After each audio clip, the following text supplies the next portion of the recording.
S, ಈಗ Karnataka election target ಅನ್ನುವಂಥದ್ದು ಇಲ್ಲಿ ಒಂದು ಬಿಗ್ ಚೇಂಜ್ ಅನ್ನುವಂಥದ್ದಾಗಲಿಕ್ಕೆ ಹೊರಟಿದೆ. HD ಕುಮಾರಸ್ವಾಮಿ ಅವರಿಗೆ ಮತ್ತೆ ಸಂಘಟನೆಯ ಜವಾಬ್ದಾರಿಯನ್ನು ಮೋದಿ ಕೊಡ್ತಾರಾ ಅನ್ನುವಂಥದ್ದನ್ನು ನಾವು ಕಾದು ನೋಡಬೇಕಾಗಿದೆ.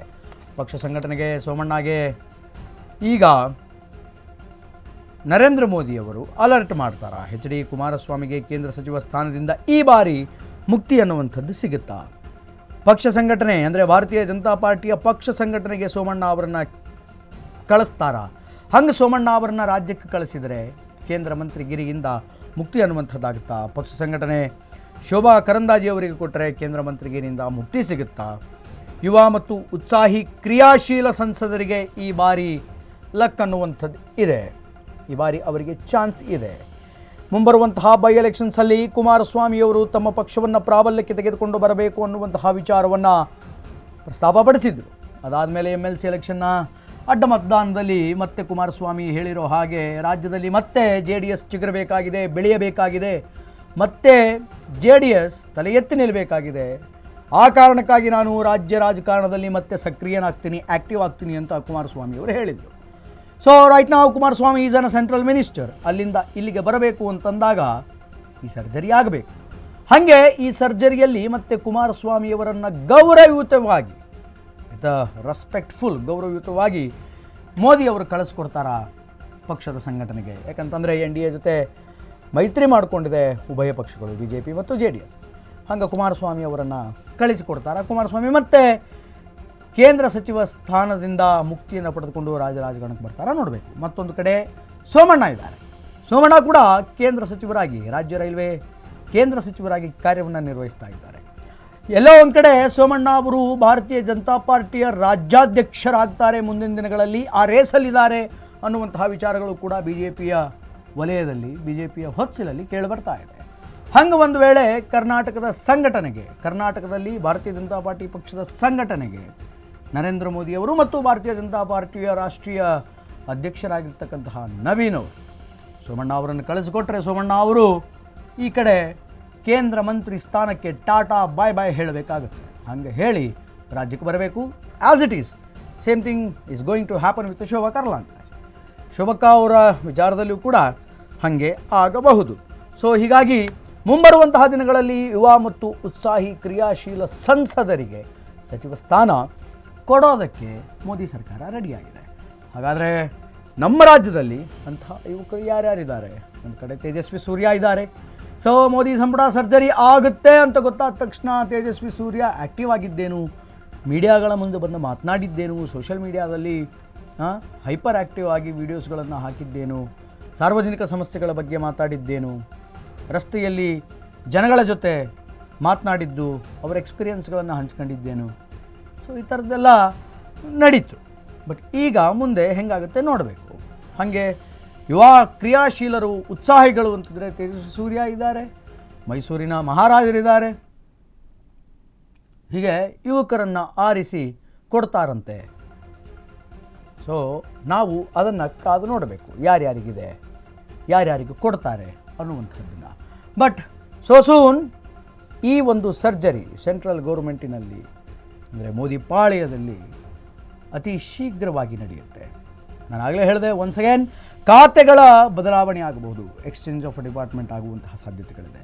ಇನ್ನೂ ಕೆಲವರು ಯಾರ್ಯಾರು ಇವತ್ತು ಮಂತ್ರಿಗಿರಿಯನ್ನು ಅನುಭವಿಸ್ತಾ ಇದ್ದಾರೆ ಅವರು ಕಂಪ್ಲೀಟಾಗಿ ಕೆಳಗಡೆ ಇಳಿದು ಮನೆಗೆ ಹೋಗುವಂತಹ ಸಾಧ್ಯತೆಗಳು ಕೂಡ ಈಗ ಕಂಡು ಬರ್ತಾ ಇದೆ. ಮತ್ತು ಹೊಸಬರಿಗೆ ಸ್ಥಾನ ಸಿಗುವಂತಹ ಯೋಜನೆಗಳನ್ನು ಕೂಡ ಈ ಸರ್ಕಾರ ಮಾಡಿಕೊಂಡಿದೆ ಅನ್ನುವಂತಹ ವಿಚಾರಗಳು ಈಗ ಬೆಳಕಿಗೆ ಬರ್ತಾ ಇದೆ. ಇದಕ್ಕೆ ಸಂಬಂಧಪಟ್ಟಂತೆ ನಮ್ಮ ಪ್ರತಿನಿಧಿ ಪವನ್ ಡೆಸ್ಕ್ನಿಂದ ಲೈವಲ್ಲಿದ್ದಾರೆ. ನಾನು ಪವನ್ ಅವ್ರ ಜೊತೆ ಮಾತಾಡ್ತಾ ಹೋಗ್ತೀನಿ. ಪವನ್, ಏನಿದು ಮೋದಿ ಸಂಪುಟದ ಬಿಗ್ ಆಪರೇಷನ್, ಏನು ಮಾಡೋದಕ್ಕೆ ಹೊರಟಿದ್ದಾರೆ, ಹೆಂಗೆ ಸರ್ಜರಿ ನಡೆಯುತ್ತೆ, ನಿಜವಾಗಲೂ ಕುಮಾರಸ್ವಾಮಿಯವರಿಗೆ ಕೇಂದ್ರ ಸ್ಥಾನದಿಂದ ಮುಕ್ತಿ ಸಿಗುತ್ತಾ, ಸಚಿವ ಸ್ಥಾನದಿಂದ, ಮತ್ತು he will back to state ಪಾಲಿಟಿಕ್ಸಾ, same as it is will going to happen with Somanna ಅವ್ರ ಜೊತೆಗೂ ಹಾಗೆ ಆಗುತ್ತಾ ಅಂತ? ಏನು ಪ್ರಧಾನಿ ನರೇಂದ್ರ ಮೋದಿ ಸಂಪುಟಕ್ಕೆ ಇನ್ನೇನು 2.5 ವರ್ಷ ಆಗುತ್ತೆ, ಅಂದರೆ ಸೆಪ್ಟೆಂಬರ್ ಅಥವಾ ಅಕ್ಟೋಬರ್ ತಿಂಗಳಿಗೆ 2.5 ವರ್ಷ ಕಂಪ್ಲೀಟ್ ಆಗುತ್ತೆ. ಹೀಗಾಗಿ ಸರ್ಕಾರದಲ್ಲಿ ಒಂದು ರೀತಿಯ ಆಡಳಿತ ಚುರುಕನ್ನು ಮುಟ್ಟಿಸಬೇಕಾಗಿದೆ. 2.5 ವರ್ಷ ಕೆಲವರಿಗೆ ಅವಕಾಶ ಮಾಡಿಕೊಟ್ಟಂಗೆ ಇನ್ನೂ ಕೆಲವರು ಆಕಾಂಕ್ಷಿಗಳಿದ್ದಾರೆ, ಅವ್ರಿಗೋಸ್ಕರ ಅವಕಾಶ ಮಾಡೋ ಕಾರಣಕ್ಕಾಗಿ ಸಂಪುಟವನ್ನು ಸರ್ಜರಿ ಮಾಡೋದಕ್ಕೆ ಮುಂದಾಗಿದ್ದಾರೆ. ಅಂದರೆ ಕಂಪ್ಲೀಟ್ ಇಡೀ ಸಂಪುಟವನ್ನೇ ವಿಸರ್ಜನೆ ಮಾಡಿ ಹೊಸದಾಗಿ ಸಂಪುಟವನ್ನು ಕಟ್ತಾರೆ ನರೇಂದ್ರ ಮೋದಿ ಅನ್ನೋದು ಕೂಡ ಒಂದು ಸುದ್ದಿ ಇದೆ. ಇದು ಎಷ್ಟರ ಮಟ್ಟಿಗೆ ಆಗುತ್ತೆ ಏನೋ ಅನ್ನೋದು ಮೋದಿ ಮತ್ತು ಅಮಿತ್ ಶಾ ಲೆಕ್ಕಾಚಾರದ ಮೇಲೆ ಗೊತ್ತಾಗೋದು. ಯಾಕೆಂದರೆ ಮುಂದಿನ ಚುನಾವಣಾ ದೃಷ್ಟಿಕೋನ, ಮುಂದಿನ ಪಕ್ಷ ಸಂಘಟನೆ ಹಾಗೂ ಸಾಲು ನಿರ್ಧಾರಗಳನ್ನು ತೆಗೆದುಕೊಳ್ಳೋ, ಅಂದರೆ ಈಗ ಫಸ್ಟು ವೆರಿ ಇಂಪಾರ್ಟೆಂಟ್ ಅಂದರೆ ಅವ್ರಿಗೇನು ಡಿಲಿಮಿಟೇಷನ್ ಆಗಿರೋವಂಥ ಬಿಲ್ಲು, ಹಾಗೆ ಮಹಿಳಾ ಮೀಸಲಾತಿ ಬಿಲ್ಲು ಅತಿ ಮುಖ್ಯವಾಗುತ್ತೆ. ಇದನ್ನು ಇಂಪ್ಲಿಮೆಂಟೇಷನ್ ಮಾಡೋದಕ್ಕೆ ಒಂದು ಸುಸಜ್ಜಿತವಾದಂಥ ಒಂದು ಸಂಪುಟ ಇರಬೇಕಾಗುತ್ತೆ. ಆ ಸಂಪುಟವನ್ನು ರಚನೆ ಮಾಡೋದಕ್ಕೋಸ್ಕರ ಏನು ಅಮಿತ್ ಶಾ ಮತ್ತು ಮೋದಿ ಮತ್ತು ಅಮಿತ್ ಶಾ ಜೋಡಿ ಇಡೀ ಸಂಪುಟವನ್ನು ವಿಸರ್ಜನೆ ಮಾಡಿ ಹೊಸ ಸಂಪುಟಕ್ಕೆ ಎಲ್ಲ ಹೊಸ ಮುಖಗಳನ್ನು ತರಬೇಕು ಅನ್ನೋ ಒಂದು ಆಲೋಚನೆ ಇದೆ. ಅದರಲ್ಲಿ ಕೇಳಿ ಬರ್ತಾ ಇರೋವಂಥ ಹೆಸರು ನಿರ್ಮಲಾ ಸೀತಾರಾಮನ್ ಆಗಿರ್ಬೋದು, ನಿತಿನ್ ಗಡ್ಕರಿ ಆಗಿರ್ಬೋದು, ಕುಮಾರಸ್ವಾಮಿ ಅವರಾಗಿರ್ಬೋದು, ಧರ್ಮೇಂದ್ರ ಪ್ರಧಾನ್ ಆಗಿರ್ಬೋದು, ಮನೋಹರ್ ಲಾಲ್ ಖಟ್ಟರ್ ಆಗಿರ್ಬೋದು, ಇವ್ರನ್ನೆಲ್ಲ ಡ್ರಾಪ್ ಮಾಡಿ. ಅಂದರೆ ಹಿರಿಯರು ಈಗ ಕಳೆದ ಪ್ರಧಾನಿ ನರೇಂದ್ರ ಮೋದಿಯವರು 2014ರಿಂದ ಏನು ಕೇಂದ್ರ ಸರ್ಕಾರದಲ್ಲಿ ಕೇಂದ್ರವಾದ ಚುಕ್ಕಾಣಿ ಹಿಡಿದ್ರಲ್ಲ, ಆಗಿಂದ ಕೂಡ ಪ್ರಧಾನ ಆಗಿರ್ಬೋದು, ನಿತಿನ್ ಗಡ್ಕರಿ, ಇವರು ನಿರ್ಮಲಾ ಸೀತಾರಾಮನ್ ಇವರು ಸಚಿವರಾಗಿ ಬರ್ತಲೇ ಇದ್ದಾರೆ. ಹೀಗಾಗಿ ಇವರನ್ನು ಈ ಸಾರಿ ಡ್ರಾಪ್ ಮಾಡಿ ಹೊಸ ಮುಖಗಳಿಗೆ ಅವಕಾಶ ಕೊಡುವಂಥ ಚಾನ್ಸಸ್ ಇದೆ. ಇದರ ಮಾನದಂಡ ಏನು ಅಂದರೆ ಮುಂದಿನ ಚುನಾವಣಾ ದೃಷ್ಟಿಕೋನದಿಂದ, ಅಂದರೆ ಮುಂದೆ ಸಾಲು ಚುನಾವಣೆಗಳಿದ್ದಾವೆ. ಅಂದರೆ ರಾಜ್ಯಗಳ ವಾರ ಈ ವರ್ಷದ ಅಂತ್ಯಕ್ಕೆ 5 ರಾಜ್ಯಗಳ ಚುನಾವಣೆ ಇದೆ. ಹೀಗೆ ಹೇಗೇನು ಚುನಾವಣೆಗಳಿರೋ ಕಾರಣಕ್ಕಾಗಿ ಪಕ್ಷ ಸಂಘಟನೆ ಹಿತದೃಷ್ಟಿಯಿಂದ ಇಟ್ಕೊಂಡು, ಮತ್ತು ಈ ಫುಲ್ ಫ್ಲಡ್ಜ್ ಗೌರ್ಮೆಂಟ್ ಇಲ್ಲ, ಈಗ ಮಿತ್ರ ಪಕ್ಷಗಳಿಗೂ ಒಂದು ಸಮಾನವಾದ ಪಾಲನ್ನು ಕೊಡಬೇಕಾಗತ್ತೆ. ಹಾಗಾಗಿ ಈ NDA ನಾಯಕರನ್ನು ತೃಪ್ತಿಪಡಿಸೋದಕ್ಕೋಸ್ಕರನ ಯಾರು ನಿತೀಶ್ ಕುಮಾರ್ ಆಗಿರ್ಬೋದು, ಆಂಧ್ರ ಪ್ರದೇಶದಲ್ಲಿ ನಾಯ್ಡು ಸರ್ಕಾರ ಆಗಿರ್ಬೋದು, ಇವರ ಪಕ್ಷದ ನಾಯಕರಿಗೂ ಹೆಚ್ಚಿನ ಮಣೆ ಹಾಕೋ ಸಾಧ್ಯತೆ ಇದೆ.